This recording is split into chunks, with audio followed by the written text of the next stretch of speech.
말씀 가운데 하나님의 은혜가 있기를 소망합니다. 행복 시리즈 6번째, 사랑이 내게 와서 행복이 되었다. 제목 좋다. 한번 따라 보시죠. 사랑이 내게 와서 행복이 되었습니다. 옆서 보면서 인사하겠습니다. 하나님의 사랑이 찾아옵니다. 오늘 우리 클라리넷 연주 너무 마음이 촉촉해지는 너무 귀한 연주 감사합니다. 친구야 멋있었어. 지난주에 제가 이제 일부 예배가 끝나면 이제 원고를 조금 수정하거든요. 수정 작업을 이렇게 하고 있는데 이제 은결이가 경련을 일으켰다는 얘기를 듣고 달려 올라가서 응급실 보내고 올라왔더니 프린트를 안 해가지고 원고 없이 올라와서 이런 거 처음이었습니다. 목회자로 살면서. 그래서 프린트 부지런히 해와서 말씀 전했는데요. 육아의 선배님들, 아이들 잘 길러내신 1명에서 3명까지도 길러내신 부모님들에게 존경과 축복을 드립니다. 어떻게 다 이겨내고 잘 길러내셨는지 너무너무 존경스럽고 감사합니다. 은결이 3일 입원하고 잘 퇴원했고요. 장염으로 인한 경련이었고요. 제가 옮아서 제가 이틀 또 쓰러져 있다가 눈 떠보니 명절은 사라졌고 그래도 하나님의 은혜로 감사한 줄로 믿습니다. 여러분, 사랑이라고 하면 어떤 이미지가 떠오르시나요? 사랑이라고 하면 보통 이게 분홍빛 하트가 떠오르기도 하고 달콤한 속삭임이나 또 로맨틱하고 말랑말랑한 감정들이 떠오르죠. 제가 그 말랑말랑한 감정을 표현한 시와 구절들을 몇 개 소개해 드릴게요. 마음이 말랑말랑해지실 겁니다.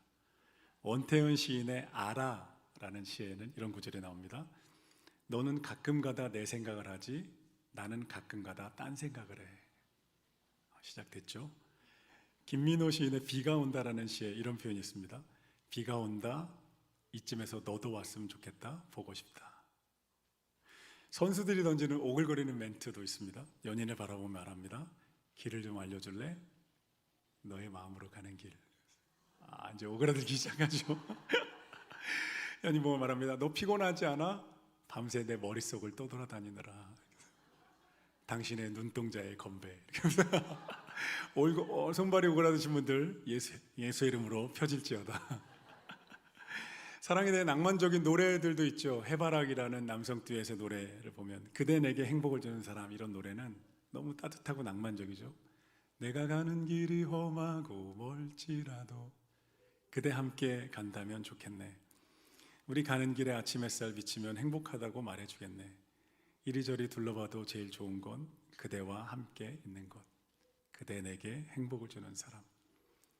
여러분, 이런 행복한 부부가 또 연인이 되시기를 예수님의 이름으로 축복합니다. 사랑이라는 단어를 들으면 우리는 순간적으로 남녀 간의 사랑을 떠올린다는 거예요. 요한일서 4장 18절에 보면 사랑에 대해 정말 놀랍고 감동적인 말씀이 있어요. 사랑 안에 두려움이 없고 온전한 사랑이 두려움을 내어 쫓나니. 이 구절 가지고 이제 크리스찬 유머가 있는데요. 예전에 제가 한번 설교 때 들려드렸는데 한 자매가 청년이 결혼한 거예요. 목사님이 이 청년 자매가 너무 귀해서 축하해주고 싶어서 손편지를 썼습니다. 쭉 써서 손편지를 신부에게 전해주면서 신혼여행 가서 남편과 함께 읽어보렴 건네준 거예요. 그래서 가서 신혼여행 가서 편지를 딱 펼쳤는데 사랑하는 나의 제자야 행복하게 살아라. 하나님 축복하실 거야. 막 이렇게 너무 아름다운 이제 축복을 해주신 다음에 마지막에 너에게 성경 구절을 선물로 주마. 남편과 함께 꼭 읽어보렴. 요한일서 4장 18절인데 깜빡하고 요한복음 4장 18절을 쓰신 거예요. 남편과 함께 기대하는 마음으로 성경을 딱 펼쳤는데 거기에 이렇게 써 있었습니다. 남편과 기대하며 성경을 펼쳤더니 요한복음 4장 18절에 너에게 남편 5이 있었고 지금 있는 자도 너의 남편이 아니니. 유머입니다. 사랑이라는 단어들은 말랑말랑해지죠. 마음이 뭔가 몽글몽글해집니다. 여러분, 그런데요, 성경이 말하는 사랑, 특별히 하나님의 사랑은 이런 사랑과 완전히 다릅니다. 뉘앙스도 다르고 의미도 다릅니다. 사도 요한이 기록한 요한복음, 요한 1, 2, 3서, 요한계시록에 하나님의 사랑이 어떤 것인지를 아주 너무 명확하게 선명하게 우리에게 말해줍니다.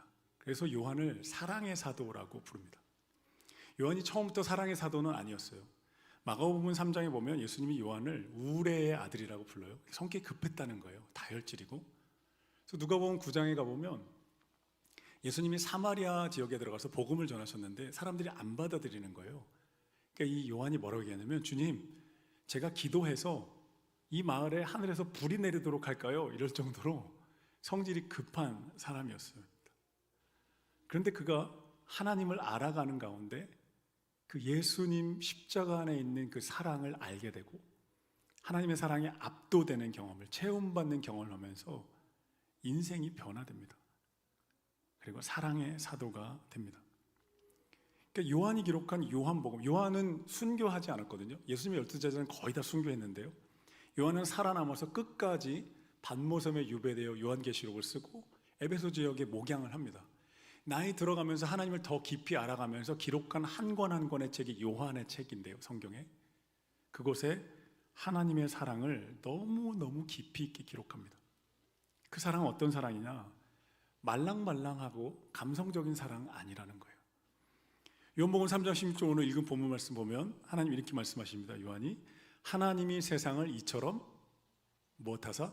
사랑하사. 이 사랑이 어떤 사랑이냐? 뒤에 나오죠. 독생자를 십자가에 내어주신 사랑이다. 그러니까 하나님의 사랑이 어떤 사랑이냐? 자기의 하나뿐인 아들을 십자가에 내어주신 사랑이라는 거예요.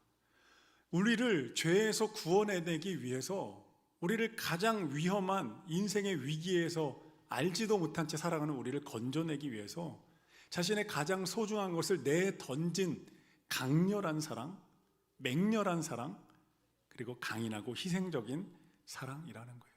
할렐루야, 할렐루야. 요한복음 13장 우리가 또 읽은 본문에 보면요, 그 앞부분에서 예수님이 세족식을 하세요. 제자들을 식사를 마친 다음에 예수님이 겉옷을 벗고 수건을 두르세요. 그리고 물을 떠다가 제자들의 발을 씻기기 시작합니다. 이게 노예들이 하던 일이에요. 팔레스타인에 샌들을 신고 다니잖아요, 흙먼지길에서. 그 주인이 갔다 오면 흙먼지로 발이 더러워졌는데 노예들이 와서 물을 가지고 발을 닦아줍니다. 근데 스승인 예수님이 무릎을 꿇고 제자들의 발을, 흙먼지 가득한 발을 닦아주기 시작하는 거예요. 예수님이 말씀하시는 거예요. 오늘 본 말씀에 내가 너희의 발을 씻겨주며 사랑한 것처럼 너희도 서로의 발을 씻겨주며 사랑해야 한다.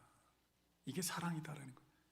감성적인 사랑 아니잖아요. 로맨틱한 사랑이 아니라 진짜 섬기는 사랑, 진짜 무릎 꿇어서 그의 인생을 축복해주는 사랑입니다. 자신을 낮추는 거죠. 이 세족식의 발을 씻기는 장면이요, 예수님의 십자가를 상징합니다.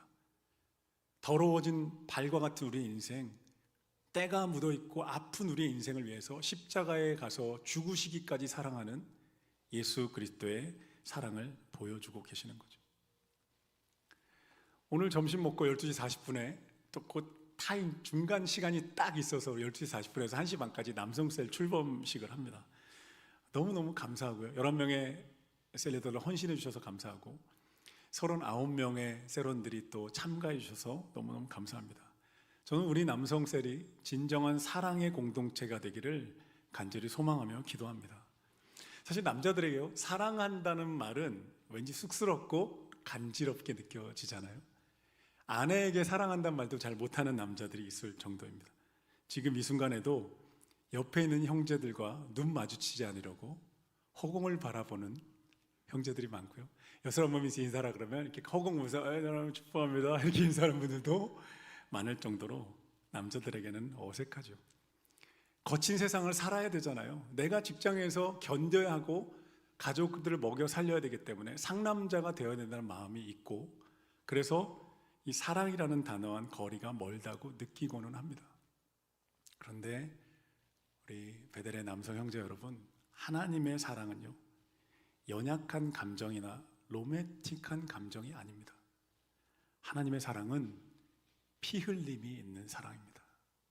피 흘리시는, 정말 살려내기 위해서 사랑하려고 자신의 가장 소중한 것을 내어주는 진짜 강한 자만이 할 수 있는 사랑, 맹렬한 사랑, 희생적인 생명을 거는 사랑입니다.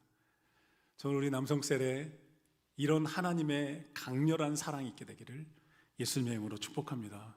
우리 교회 안에 사람을 살려내는, 그냥 네가 참 좋아, 잘 됐으면 좋겠어, 위로할게, 이런 말이 아니라 정말 뛰어들어서 나를 던져주는 강인한 사랑, 맹렬한 사랑이 있게 되기를 간절히 소망합니다. 남자들의 세계에서 남자들의 강한 결속력을 보여주는 단어가 하나 있는데요,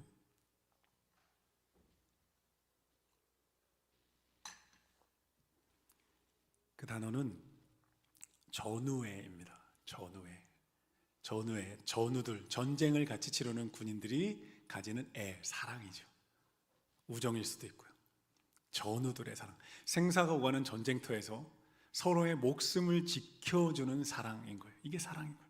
내 등을 맡길 수 있고요, 나를 위해 희생해 줄 수 있는 전우가 옆에 있는 거예요. 내가 총에 맞아 쓰러졌을 때 나를 구하러, 빗발치는 총탄 아래 포복해서 와서 나를 구하러 와주는 사랑, 내가 가주는 그런 사랑이 있다는 거예요. 여러분, 예수님이 이 전우애에 대해서 직접 이야기하셨다는 사실 아세요? 요한복음 15장에 보면 예수님이 이렇게 말씀하세요.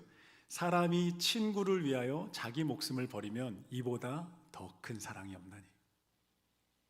정확히 전우애죠. 요한복음 15장에서 예수님이 이렇게 말씀하세요. 오늘부터 너가 나의 친구다. 내가 너를 위해 목숨 버릴 거니까. 할렐루야.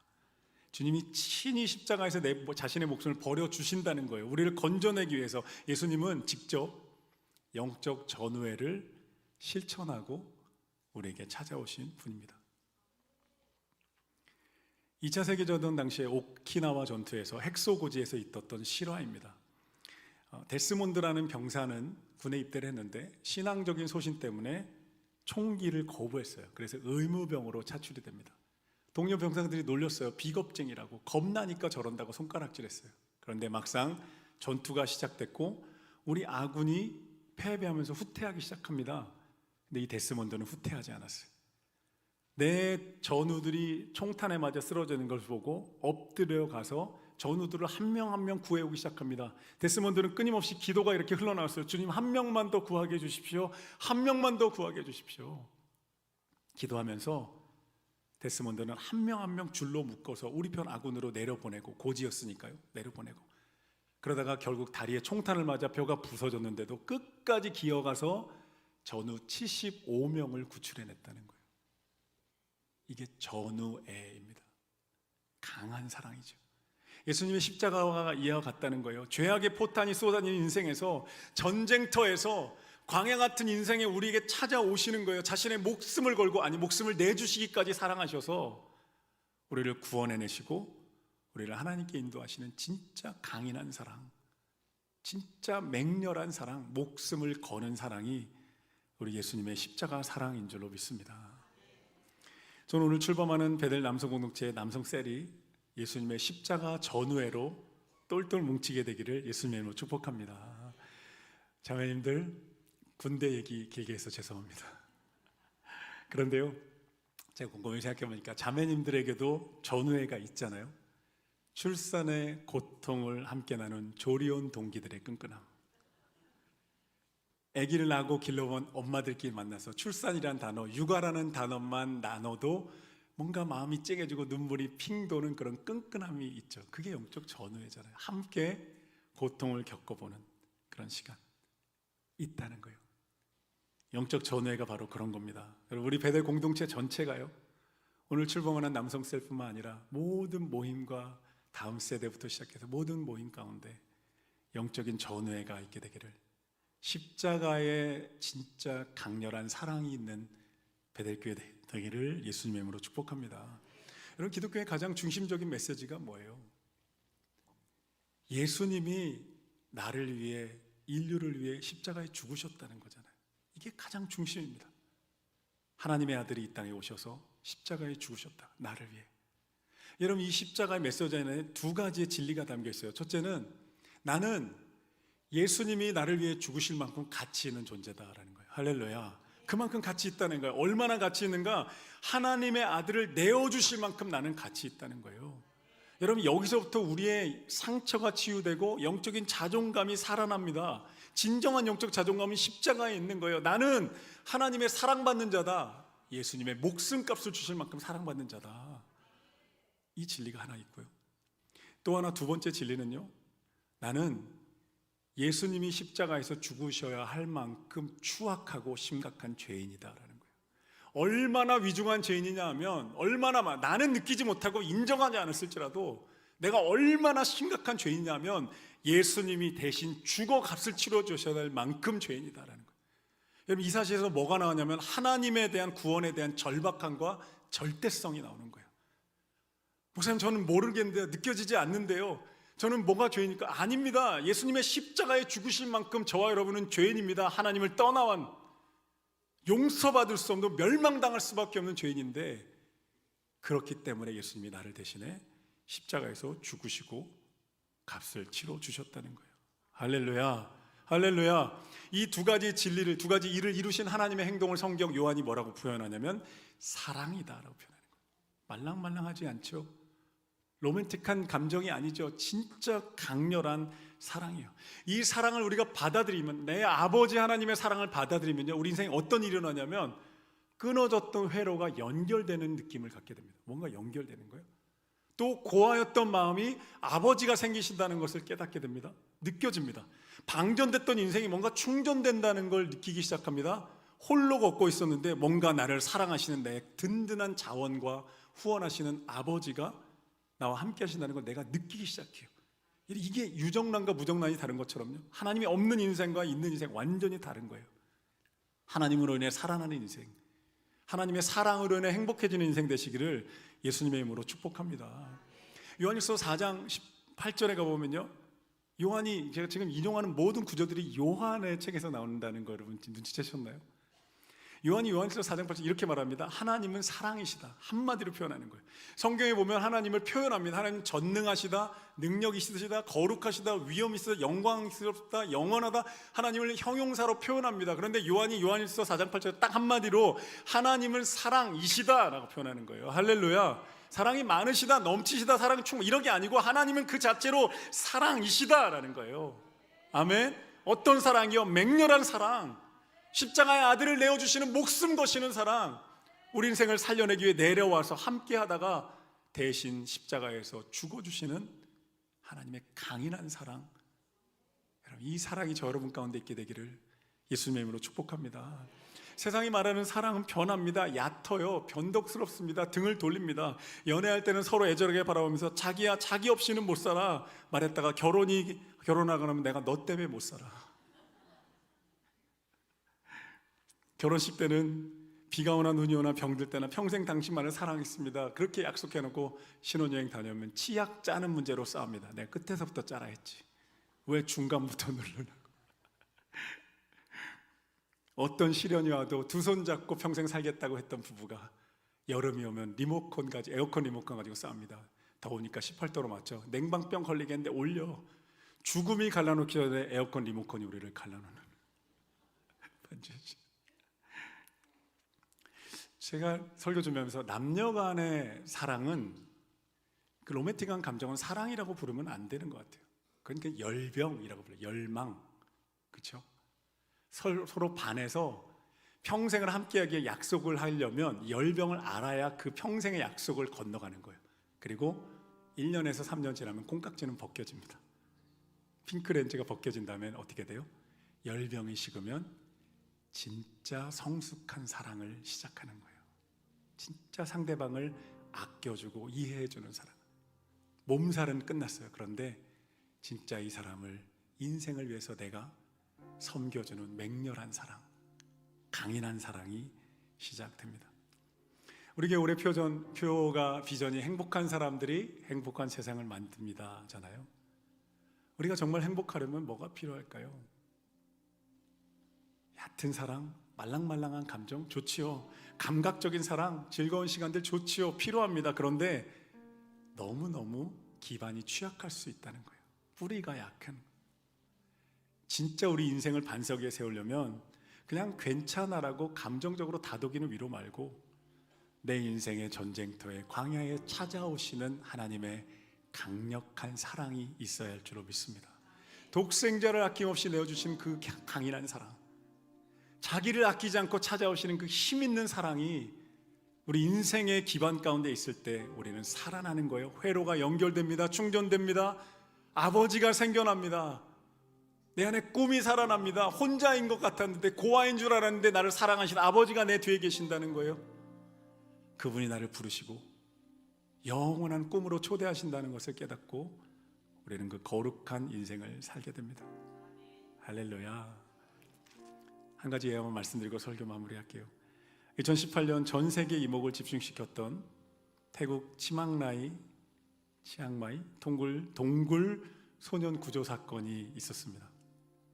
12명의 유소년 축구팀 아이들이 축구 훈련을 하고 가까운 탐루앙 동굴에 관광을 하러 간 거예요. 아주 좁은 동굴이었고 이렇게 아래로 내려가는 동굴이었나 봐요. 근데 관광을 하다가 갑자기 폭우가 내려서 물이 들이치기 시작하니까 나갈 수 없으니까 동굴로 더 깊이 내려간 거예요. 물이 계속 차오릅니다. 깊이 계속 물을 피해 가다가 겨우 물이 안 닿는 조그만 공간을 찾아서 피했습니다. 완전히 고립된 거예요. 수십 미터 안쪽에 빛도 없고 식량도 없습니다. 흑암 속에 고립돼 있었어요. 이 아이들을 살리기 위해 전 세계 구조대가 동원됐어요. 어떻게 이 아이들을 구할 수 있을까? 좁고 험난한 수중 동굴을 통과하는 것은 목숨을 걸어야 되는 일이었어요. 그때 태국의 해군 네이비실 출신의 예비역 사만 쿠난이 자원에서 동굴로 뛰어 들어갑니다. 잠수복을 입고 산소통을 가지고 아이들이 숨쉬도록 그 속을 잠수해서 들어가서 아이들에게 산소통을 건네줘서 아이들 숨쉬게 해줍니다. 그리고 나오는 길에 자신의 산소통에 산소가 떨어져서 목숨을 잃게 됩니다. 아이들은 그 산소통으로 숨을 쉬며 살아서 전원 구조됐고, 이 사만 쿠나는 그 동굴에서 자신의 숨을 거두게 됩니다. 이게 하나님의 사랑인 거예요. 맹렬하고 희생적인 사랑. 자신의 숨을 내주어서 우리를 살리시고 자신의 숨을 거두는 진짜 사랑. 이 하나님의 사랑이 우리를 살려낸다는 거예요. 죄와 절망이라는 어둠 가운데 있을 때 하나님의 사랑이 우리를 숨쉬게 합니다. 할렐루야. 십자가의 사랑과 은혜만이 우리를 살아나게 합니다. 우리 인생의 행복의 근원이 하나님의 사랑에 있습니다. 하나님의 숨결에 있습니다. 그 숨결을 받아서 행복함을 누리고 삶의 의미와 목적을 찾아가는 저 여러분 되시기를 예수님의 이름으로 축복합니다. 기도하겠습니다. 하나님,